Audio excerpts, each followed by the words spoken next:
जहां पर राजस्थानी अंदाज में लोगों को खाना खिलाया जाता है।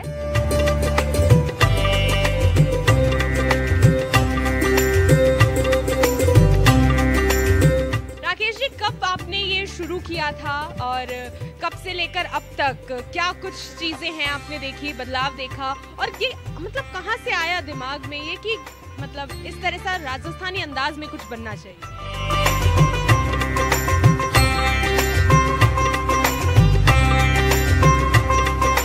तो डॉक्टर्स भी बेजड़ को रिकमेंड काफ़ी करने लग गए हैं और विशेषकर इस कोरोना में बेजड़ का जो महत्व लोगों ने समझा है, काबिले तारीफ है।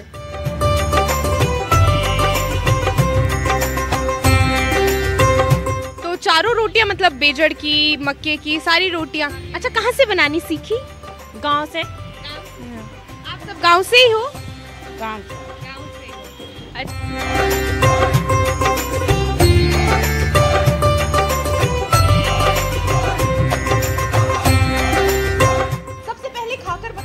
स्वादिष्ट लाजवाब खाना जो इस वक्त दिख रहा है, हाय मुंह में पानी आ रहा है। तो सबसे पहले स्टार्ट करते हैं।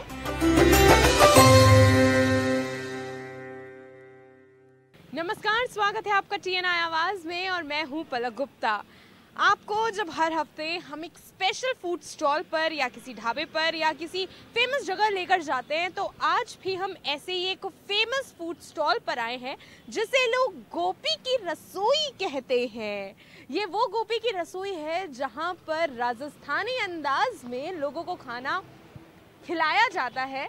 राजस्थानी अंदाज में चूल्हे पर रोटियां पकाई जाती है, बेजड़ की रोटी खिलाई जाती है, मक्के की रोटी खिलाई जाती है, बाजरे की रोटी खिलाई जाती है, और वो भी पूरे देसी अंदाज में। लहसुन की चटनी बनती है, आलू प्याज की सब्जी, पनीर की सब्जी खास अंदाज में लोगों को खिलाई जाती है। और सबसे कमाल की बात, जब राजस्थानी अंदाज में खाना खिलाया जाता है, राजस्थानी तरीके से बनाकर, तो लोगों की शायद वो पहली पसंद बनती है। गोपी की रसोई में हम पहुंच चुके हैं और इन्हीं से जानेंगे कि आखिर इनकी रसोई में क्या है अलग जो नहीं है दूसरी जगह। तो यहाँ पर जैसे कि आप लोग देख भी रहे होंगे कि यहाँ पर चूल्हे पे रोटियां पक रही है, पूरे बिल्कुल देसी अंदाज में यहाँ पर रोटियां बनकर तैयार होती है।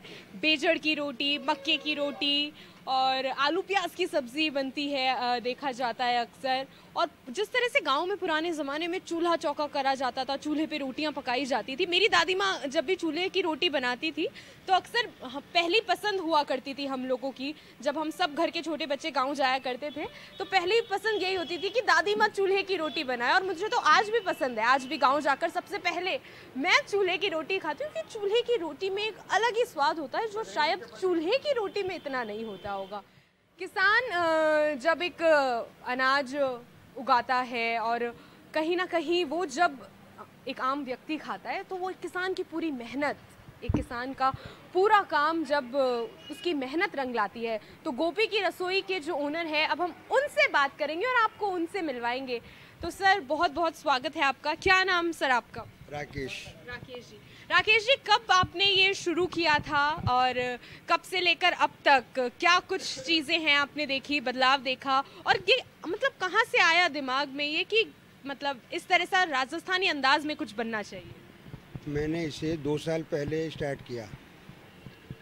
राजस्थान से रहने वाला हूँ। मेरे पर्सनल कोई गांव नहीं है, लेकिन गांव की जीवन शैली बड़ी पसंद है।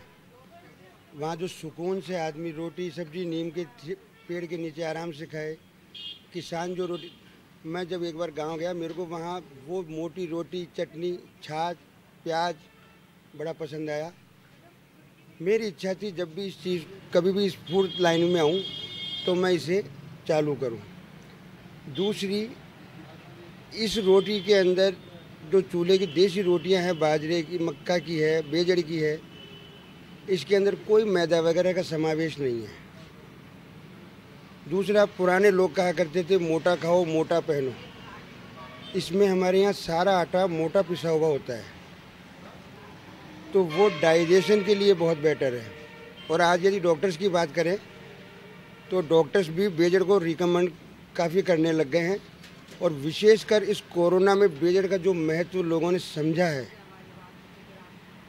काबिले तारीफ़ है। कोलेस्ट्रॉल, डायबिटीज़, हार्ट प्रॉब्लम के लिए तो हमारे मित्र को अपेक्स हॉस्पिटल के डॉक्टर ने खुद ने कहा, उनका खुद का ढाबा है, तंदूरी ढाबा है, खंडेलवाल ढाबा बहुत बड़ा, उनको ये कहा कि आप बेजड़ की रोटी इस्तेमाल कीजिए।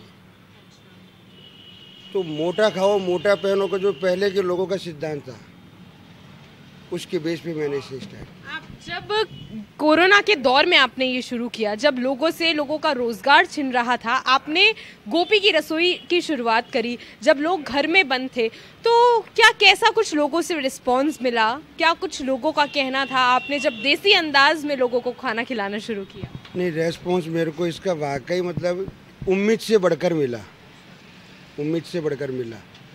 और मैं सभी भाइयों को कहना चाहूँगा जो इस प्रकार की रसोई वगैरह चला रहे हैं, वो इसमें वाकई चाहे पैसे की अहमियत नहीं है, 10 रुपये 5 रुपये महंगा कम ज़्यादा हो कोई दिक्कत नहीं, लेकिन ईमानदारी से बेजड़ ही बनाएं, क्योंकि इसमें चने और जौ की मात्रा, जो कि आज के टाइम पे दोनों महंगा है, उसकी भरपूरता होनी चाहिए।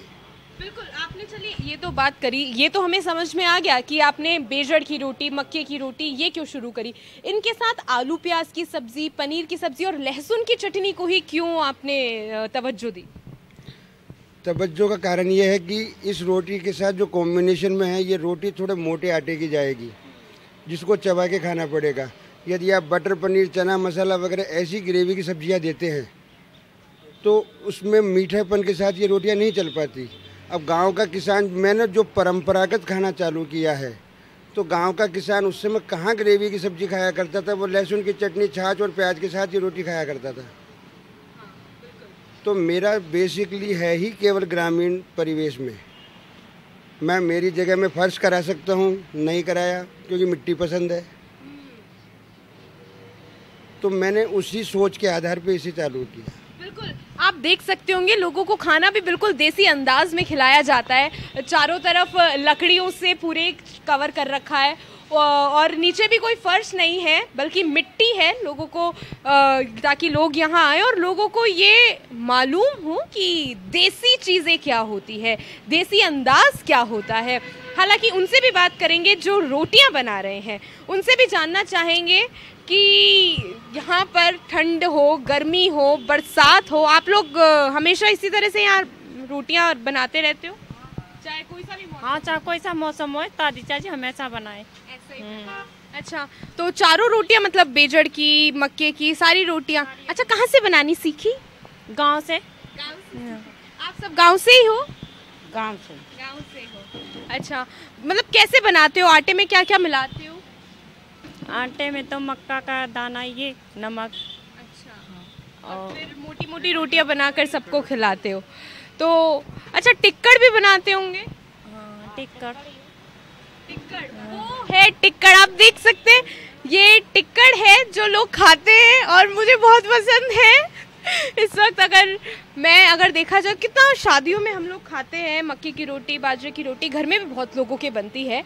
और हालांकि मैं मेरी बात करूं तो मुझे भी बहुत पसंद है पूरा देसी अंदाज का वो खाना, क्योंकि जब हम भी हमारे गांव जाते हैं, दादी माँ हाथ से बनाकर खिलाती थी एक वक्त पे, तो बहुत अच्छा लगता था, बहुत स्वादिष्ट हुआ करता था ये खाना।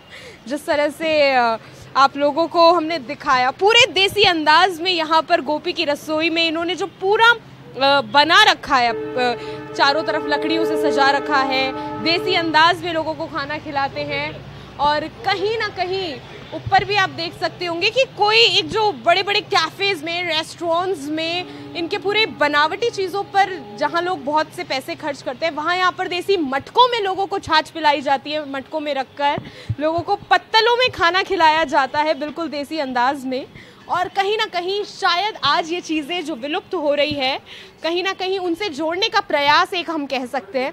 लोगों को जोड़ने का प्रयास। चूल्हे पर रोटी बनती है और सबसे कमाल की चीज़ यही है कि बेजड़ की आप देसी खाना खिलाएं, देसी अंदाज में खिलाएं, पत्तल दोनों में खाना खिलाएं, इससे ज़्यादा कमाल की चीज़ और क्या हो सकती है। खाना वैसे बहुत स्वादिष्ट है। आपको जब भी बहुत जगह लेकर गए खाने की वैरायटी खिलाई है, कभी आपको ठग्गू के समोसे खिलाए हैं, कभी मुरली का पान खिलाया है, कभी पंडित की कुल्फ़ी का स्वाद बताया है, तो कभी रामचंद्र के फालूदे के बारे में बताया है। आज आपको दरअसल देसी खाना खिलाएंगे और बताएंगे। आप देख सकते होंगे इतनी वैरायटी, जिसे देखकर ही मेरा पेट भर गया। तो जाहिर सी बात है जब मैं ये खाने लगूंगी तब क्या होगा। इतना स्वादिष्ट भोजन आप जिसे कह सकते हैं। सरसों का साग यमी, यहाँ पर गट्टे की सब्जी, आलू प्याज पनीर की सब्जी, बेजड़ की रोटी, सलाद और ये छाछ का ग्लास, और वो भी ठंडा ठंडा, और सबसे फेवरेट लहसुन की चटनी। आप देख सकते होंगे इतनी ज़्यादा पसंद है मुझे ये मेरा सारा। ये क्या है? बूंदी का रायता। अब आप यकीन मानिए जब इतना स्वादिष्ट खाना आपकी आंखों के सामने रखा हो तो भला इंतज़ार कोई कैसे कर सकता है। गोपी की रसोई में आपको इतना सारा खाना मिलेगा, लेकिन आपको टेस्ट करके बताएंगे कि आखिर सबसे बेस्ट, सबसे ज़्यादा यूनिक और सबसे ज़्यादा अमेजिंग क्या है। बेजड़ की रोटी जिस तरह से अंकल ने भी कहा उनके बहुत स्पेशल है। वो अपने जो भी यहाँ आता है खाने, उनसे पूछते हैं कि कमी क्या है। कमी तो छोड़िए, सबसे पहले खाकर बताएंगे कि इतना स्वादिष्ट लाजवाब खाना जो इस वक्त दिख रहा है, हाय मुंह में पानी आ रहा है। तो सबसे पहले स्टार्ट करते हैं लहसुन की चटनी के साथ और बताते हैं कि लहसुन की चटनी असल में है कैसी, क्योंकि सबसे ज़्यादा तो यही पसंद है। इतनी यमी ना कि क्या बताएं, मज़ेदार, बहुत अमेजिंग, क्योंकि बहुत ज़्यादा पसंद है मुझे लहसुन की चटनी। तो जाहिर सी बात है अगर लहसुन की चटनी सामने हो तो सारी दूसरी चीज़ें सब फीकी। क्या टेस्ट करना चाहिए? सबसे पहले सरसों का साग। ये घर में हालांकि हम लोग इतना नहीं खाते हैं, लेकिन स्टिल जब भी मैंने खाया है बहुत टेस्टी और बहुत अमेजिंग होता है। डिफरेंट, यूनिक और अमेजिंग, जिसका कोई तोड़ नहीं है, जिसका कोई जवाब नहीं है।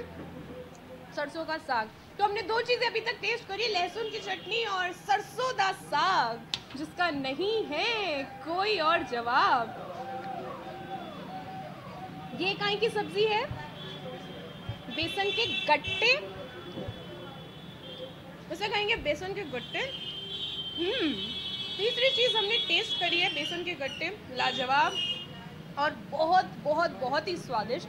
सलाद भी है, नींबू भी है। क्या खाना पसंद करेंगे आप लोग? आप लोग आइएगा ज़रूर, तो मिस मत कीजिएगा प्लीज़ जब भी यहाँ से गुजरें। ये है आलू प्याज और पनीर की सब्ज़ी, जो देखने में बहुत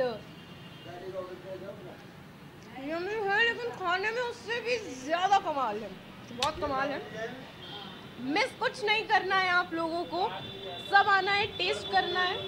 ये क्या है? ये काय की सब्ज़ी है जो कि स्वाद लेकर पता चलेगा। मटर पनीर। ऐसे तो मैं बहुत शौकीन हूँ खाने की, बहुत फूडी हूँ, बहुत कुछ खाना पसंद है, अच्छी अच्छी चीज़ें खाना पसंद है, लेकिन असल में बताऊँ एक सीक्रेट, सबसे ज़्यादा पसंद है लहसुन की चटनी और पनीर की सब्ज़ी। इसके ऊपर मेरे लिए कभी कुछ नहीं हो सकता और ना कभी होगा। ये दाल है शायद, और दाल में ये है कड़ी पत्ता, जिससे बहुत स्वादिष्ट हो जाती है हर एक सब्जी। अगर दाल कड़ी में कड़ी पत्ता गेरा जाता है तो मालूम होगा।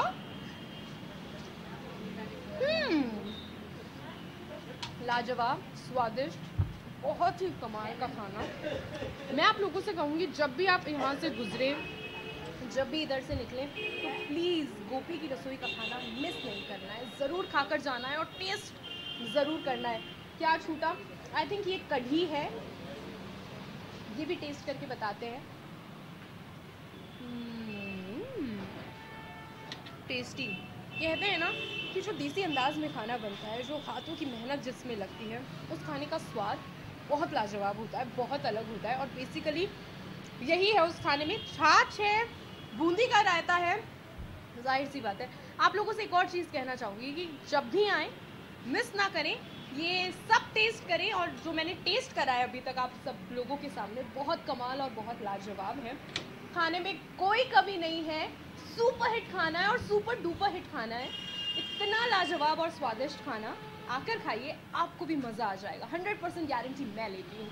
तो TNI आवाज़ पर अगले हफ्ते फिर मिलेंगे कहीं एक नए अमेजिंग फेमस फूड स्टॉल पर। तो आपको आज हमने टेस्ट करवाया है गोपी की रसोई का वो स्वादिष्ट पकवान, वो स्वादिष्ट खाना जो हमने खाया है, और आपको स्वाद बताया है कि बेजड़ की रोटी और गेहूं की रोटी मोटे आटे की कितनी स्वादिष्ट, कितनी लाजवाब थी। एक तरह से आपको जो पकवान हमने खिलाए, आलू प्याज पनीर की सब्ज़ी, पनीर की सब्ज़ी, लहसुन की चटनी, सलाद, रायता, छाछ, जो कि इतने कमाल के थे। अगर आप भी कभी इधर से गुजरे, 22 गोदाम की तरफ जा रहे हों, तो गोपी की रसोई ज़रूर आएँ, यहाँ का स्वादिष्ट पकवान ज़रूर चखें, ज़रूर खाकर जाएं, और जाहिर सी बात है आप खाकर जाएंगे तो बार बार यहीं पर आएंगे। बचपन में जो एक अक्सर, जो अगर मैं कहूँ देसी खाना, जो गाँव में अक्सर जब भी मैं जाती हूँ या जब भी गाँव में जाते होंगे आप लोग देसी खाना, देसी पकवान खाते होंगे, लेकिन आज यहाँ पर खाना खाकर वाकई अपने गांव की, अपनी मिट्टी की याद आ गई, जो गांव में हम लोग खाया करते थे, जो मैं खाया करती थी अपने गांव में। वही पूरा गांव वाला माहौल और वही पूरी देसी ठाठ के साथ बैठकर खाना खाना, पत्तल धोने में एक अलग ही तरह का एक कहूँ अनुभव है।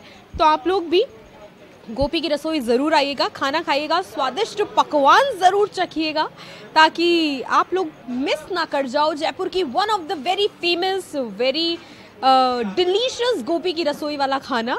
और अगले हफ्ते फिर मिलेंगे नए फूड स्टॉल पर, नई रेसिपीज़ के साथ, नए खाने के साथ और कुछ नई बातों को लेकर। तब तक के लिए बने रहिए TNI आवाज़ पर। नमस्कार।